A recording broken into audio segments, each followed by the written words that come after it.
할렐루야. 우리는 지난 시간에 주의 성령 하나님께서 바울과 바나바를 구브로라고 하는 섬에 보내셔서 선교 1차 여행을 시작하게 하신 것을 배웠습니다.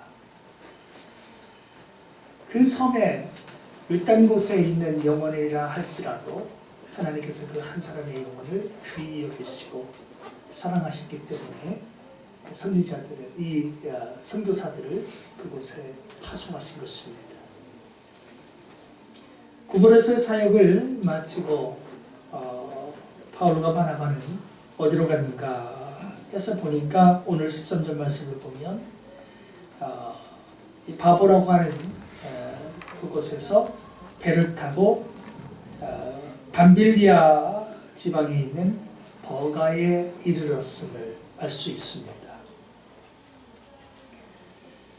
이 버가에 이르렀을 때 한 가지 사건이 벌어집니다. 어떤 사건이냐면 바로 선교여행에 함께 동참했던 마가 요한이 거기에서 사역을 내려놓고 예루살렘 그쪽으로 다시 복귀하겠다는 것이었습니다. 함께 떠났던 선교 일행이 한 사람이 더 이상 사역을 감당 못하겠다고 하면서 사역을 내려놓고 돌아서는 이 자리가 우리 눈에 보이고 있습니다.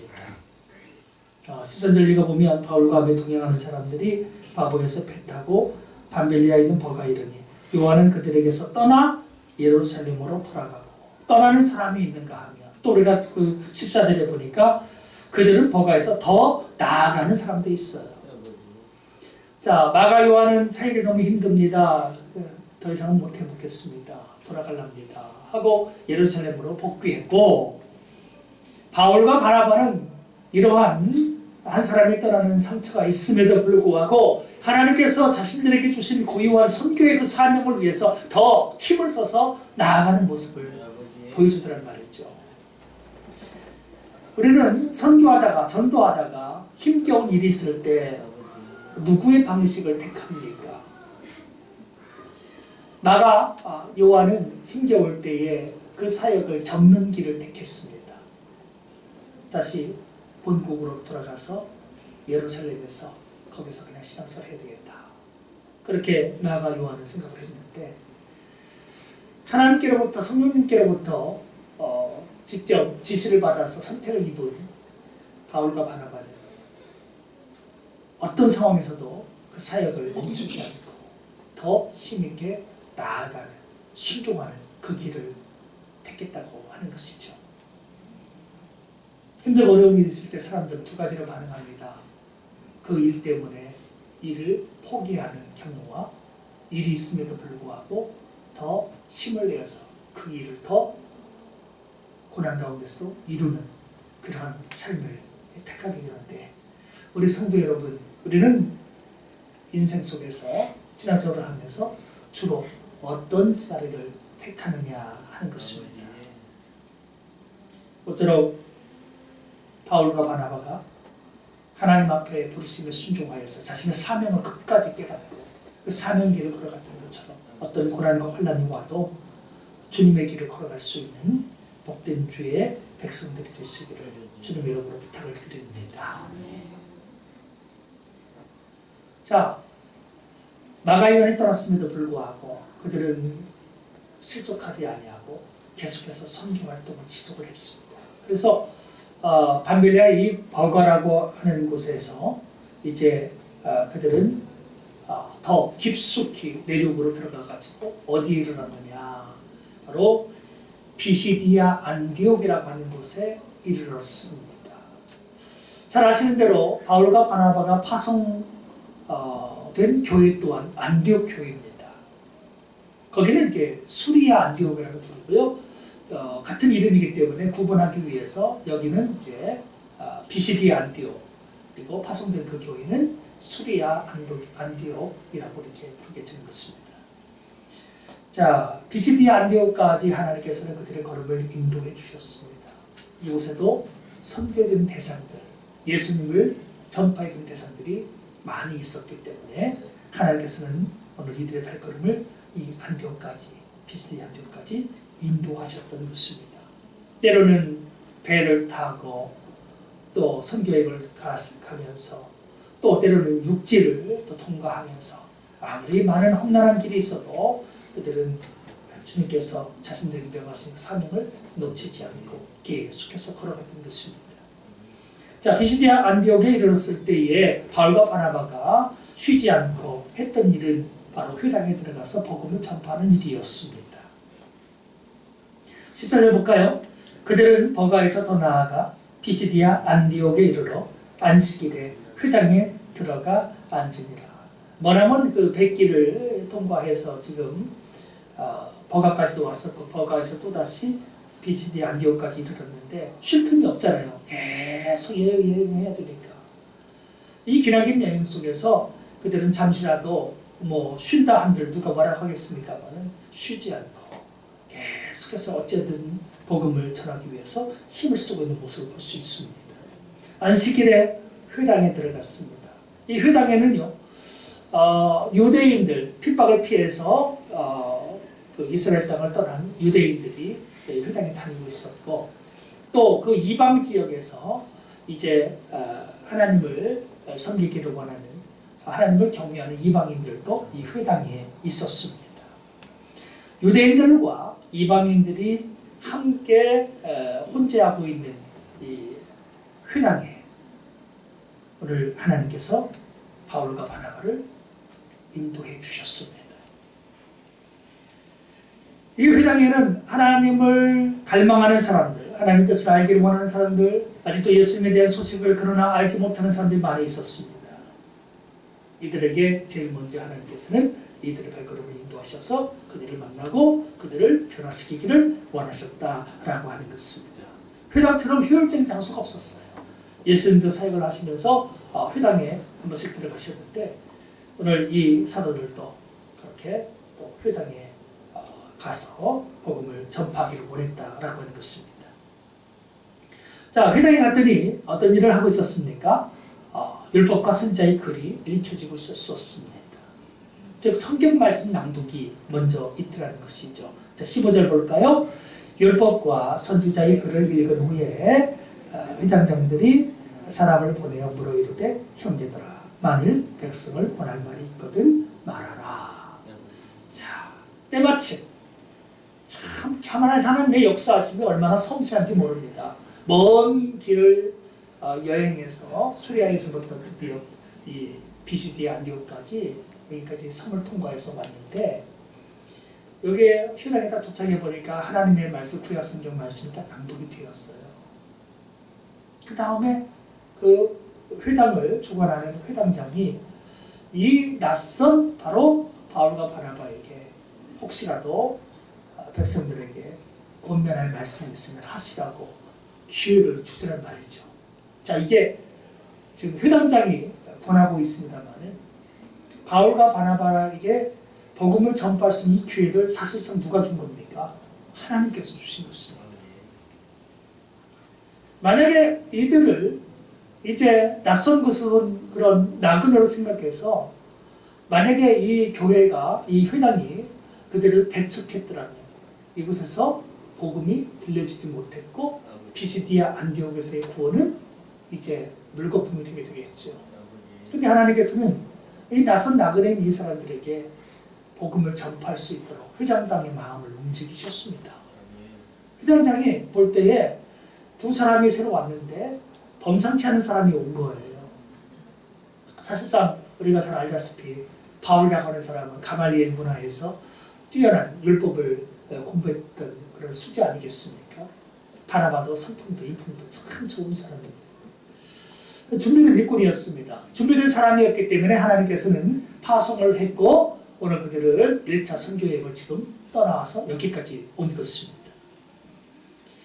만일 백성에 할 말이 있거든, 권할 말이 있거든 하라. 근데 만약에 말씀 준비가 안 돼 있었으면 어떻게 됐겠어요?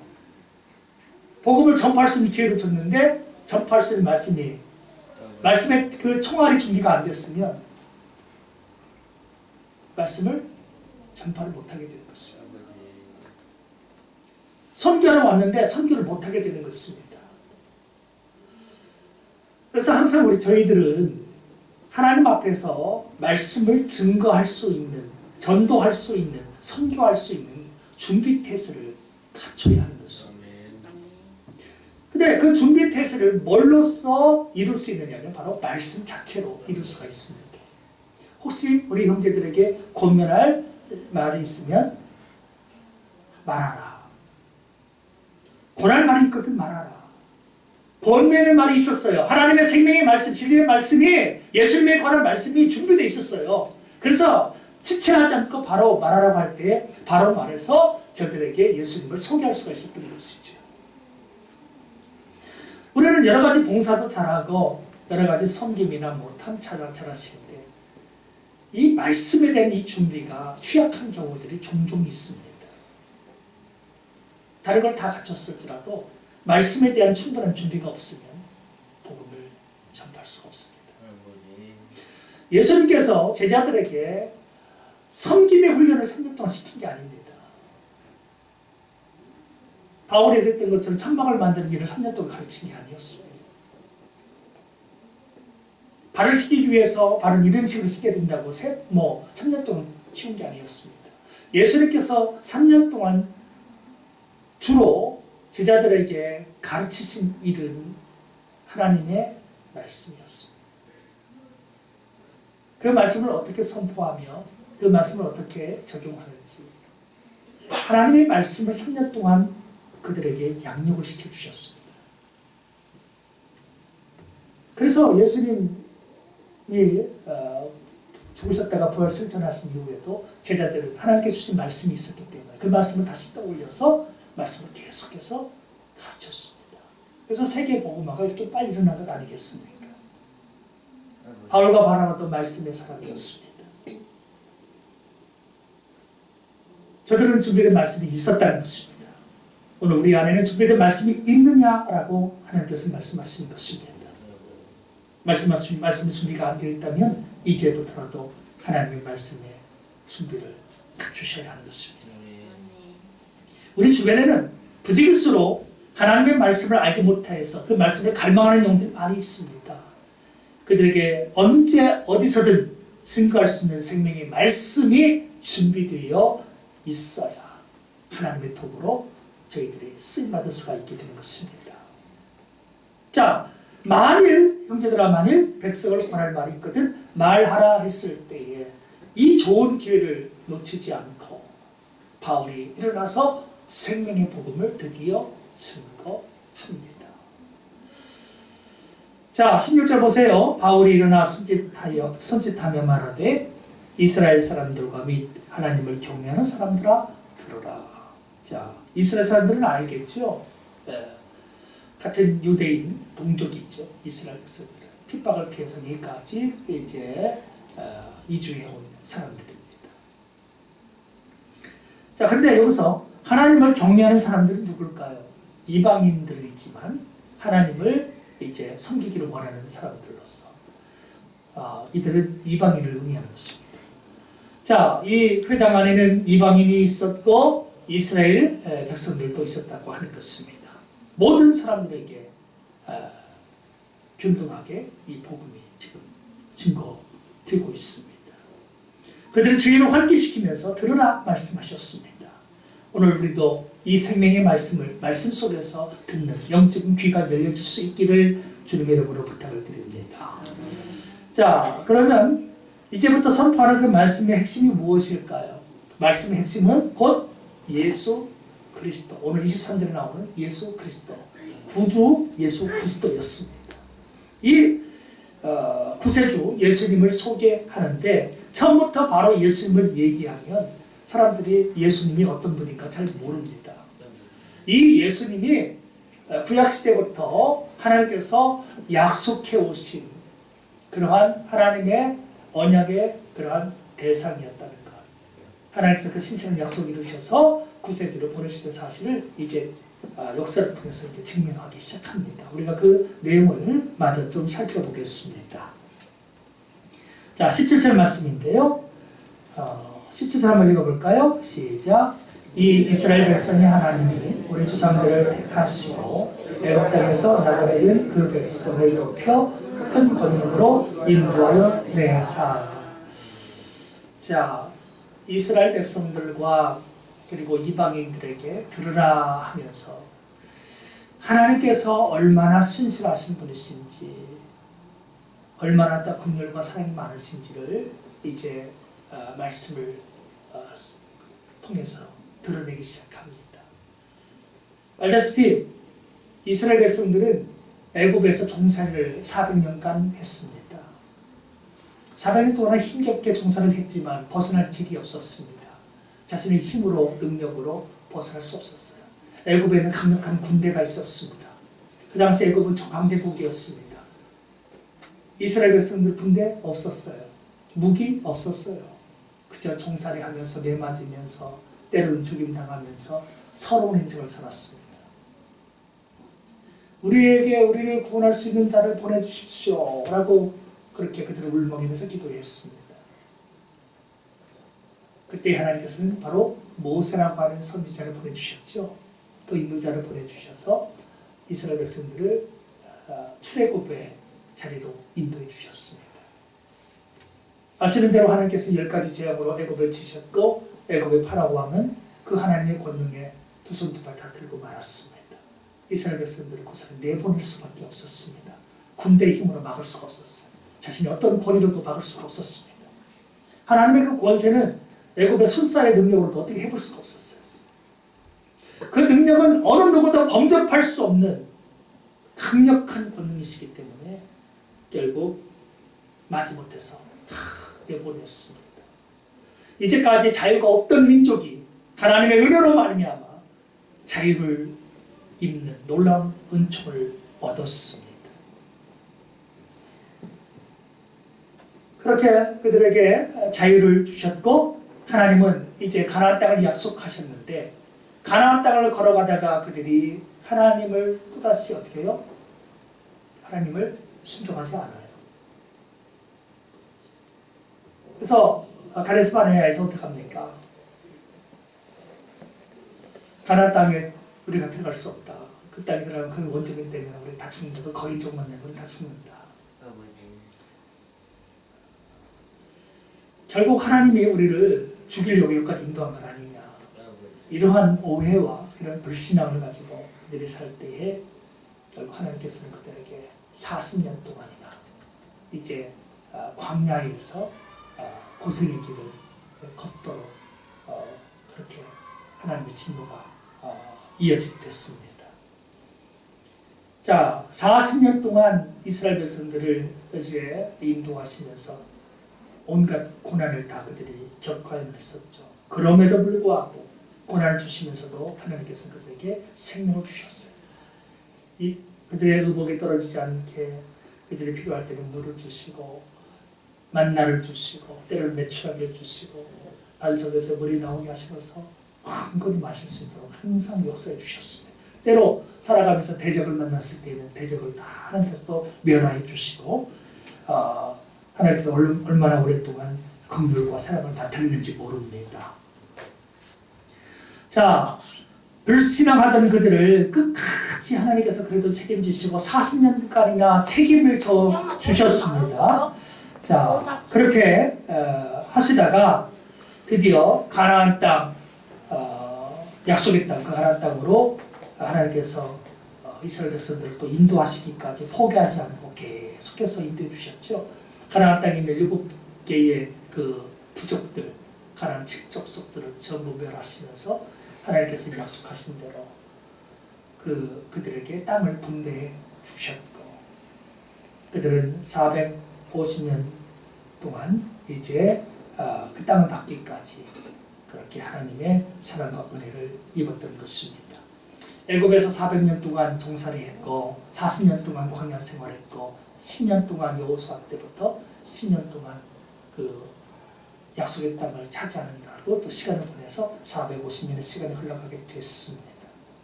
근데 하나님의 이 긍휼이 거기에서 멈춰지지 않고 그 이후에도 땅을 분배했음에도 불구하고 백성들이 또다시 하나님을 원망하고 하나님 앞에 범죄했을 때에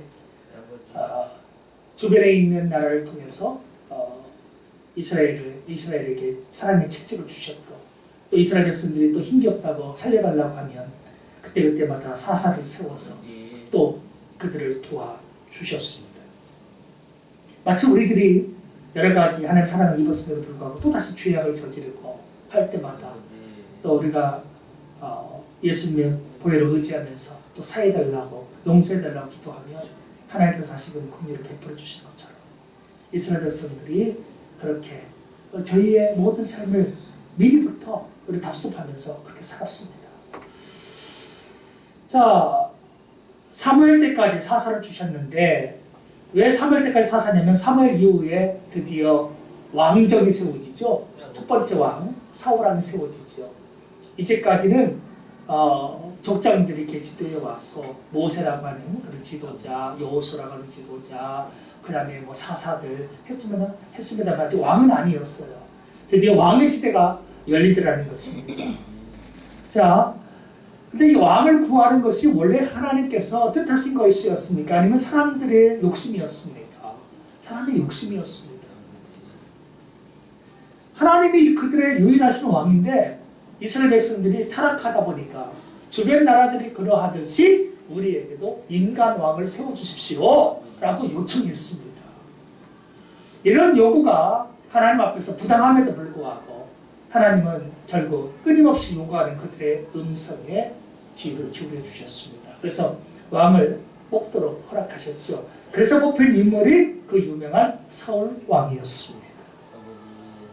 그런데 그들의 요청 때문에 세워주긴 세워졌지만 이 사울 왕이 세워져 가지고 처음에는 정치 잘했어요. 그러나 나중에 가면 어떻죠? 정치에 실패하죠. 교만해지기 시작합니다. 제사장이 해야 할 일을 자신이 해서 제사 드리지 않나. 아말렉을 진멸하라고 했는데 자기 의도대로 자기 어떤 생각대로 다 죽이지 않고 살려주지 않나. 하나님을 계속해서 어기는 겁니다. 하나님이 왕이 아니라 자신이 왕이었어요. 그런 사울을 하나님께서는 피하기로 작정하셨고 그 대신 하나님의 마음에 합한 사람을 세우셨습니다. 그게 모든 왕의 표준이 되는 다윗 왕이었지요.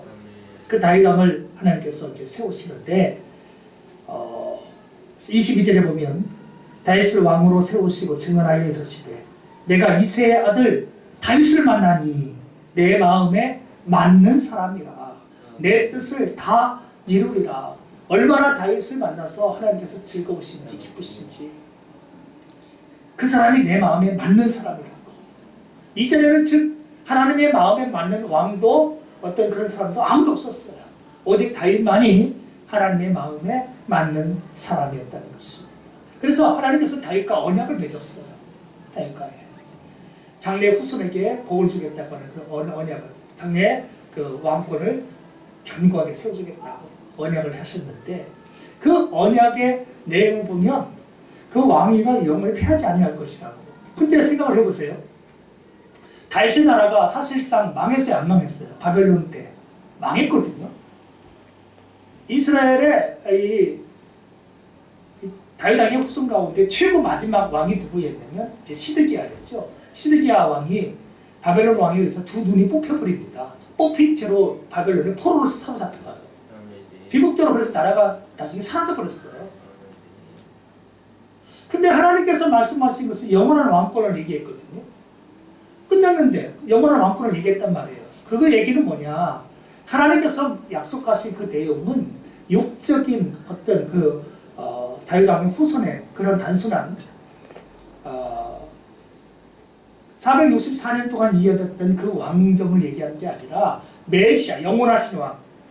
자, 예수님 부활을 승천하시고 예수님은 영원한 왕이 되셨죠. 이스라엘 왕. 그분의 왕권은 끝나요, 안 끝나요? 영원히 끝나지 않아요. 결국은 메시아를 약속하셨거든요. 다윗에게. 메시아에 대한 언약을 하셨는데 그 언약하신 그 다윗과 언약하신 그 메시아 그분이 세상에 오셨다고. 지금 이 비시디아 안디옥에서 예수님을 지금 언급하려고 지금 여기까지 달려오는 거예요. 다윗에게 그냥 하는 게 아니에요. 한번 생각을 해보세요. 하나님께서 이스라엘 백성들에게 출애굽의 자유를 주셨습니다. 그리고 땅, 가나안 7족속을 쫓아내시면 땅도 주셨어요. 땅을 주시고 또 뭐 사사도 주시고 또 요구하는 사울 왕도 주시고 심지어는 다음 당신의 마음에 합한 다윗까지도 주셨다고 하지만 이들이 정말로 이스라엘 백성들 죄의 문제까지 해결할 수 있는 영원한 진짜 아무리 하나님 마음에 합한 다윗이라 할지라도 영적인 문제까지 해결할 수 있는 능력이 있었느냐? 없었단 말이에요. 육적인 문제는 해결할 수 있을지 몰라도 죄의 문제만큼 해결할 수 있는 능력이 없었어요. 그 영원한 죄의 문제까지 해결할 수 있는 영원한 하나님의 선물을 주겠다고 구세주를 주시겠다고 약속하셨는데 그 구세주를 바울과 바나바는 알고 있습니다. 그분이 예수님을 사실 알고 있어요. 그런데 이 비시디 안디옥에 있는 사람들 알아요? 몰라요? 몰라요.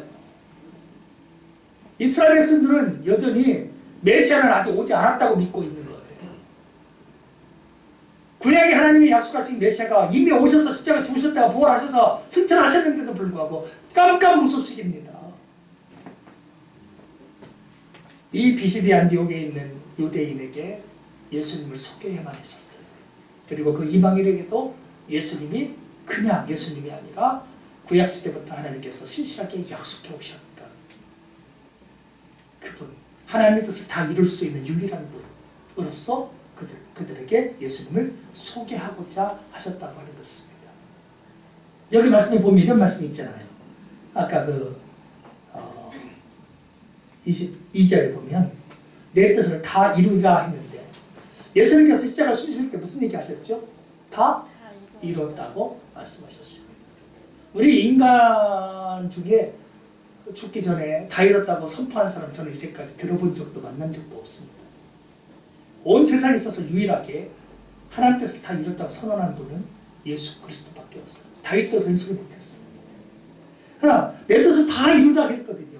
온 인류의 생명을 구원하는 그 일, 죄의 문제를 해결하는 그 일을 예수님께서 하셨고 그 예수님을 약속하셨으며 약속하신 대로 예수님께서 오셨다는 사실을 지금 이 회당에서 선포하게 하신 것입니다. 23절 보시면 하나님이 약속하신 대로 다윗에게 약속하신 대로 이 사람의 후손에서 다윗의 후손에서 이스라엘을 위하여 구주를 세우셨다. 구주는 뭐예요? 구세주죠. 구원자를 얘기하죠. 구원자를 세우시니 그분이 누구냐? 곧 예수님이시다는 것입니다. 자, 오늘 이 바울과 바나바에게 혹시 백성들에게 구원할 말이 있으면 하십시오라고 할 때에 하나님께서는 신속하게 바울 사도를 일으켜 세우셨고 그를 통하여서 예수님이 구세주이심을 드러내게 하신 것입니다. 그런데 예수님을 바로 소개하면 못 알아들으니까 구약 역사 속에서 하나님께서 어떻게 돌보아오셨고 돌봄의 핵심이 누구냐? 예수님이고 약속의 핵심이 누구냐? 예수님이시라는 사실이죠.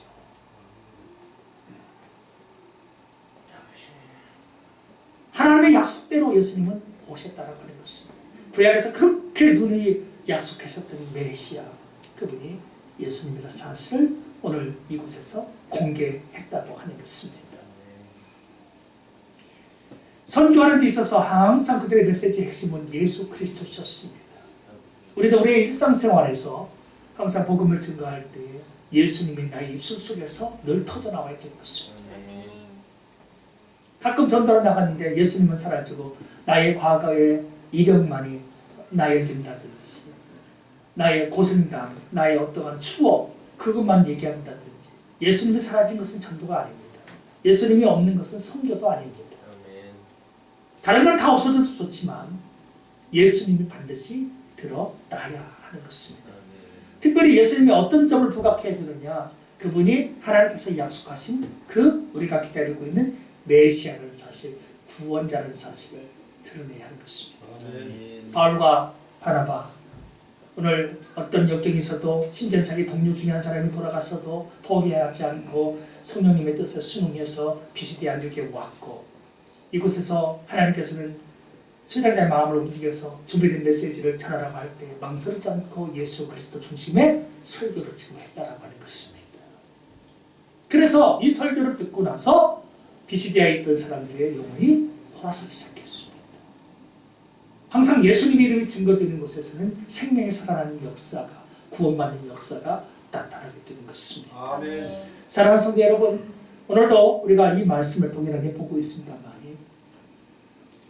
오늘 우리 심령 속에 예수님의 이름이 온전히 증거가 되어지고 예수 그리스도 중심으로 믿음의 삶을 사셔서 참으로 하나님께서 마련하신 온갖 복과 은혜가 우리 안에 충만할 수 있게 되기를 주님의 이름으로 축원을 드립니다. 항상 저들이 예수님만을 증거했던 것처럼 우리가 항상 우리 생명에 다하는 그날까지 예수님을 끊임없이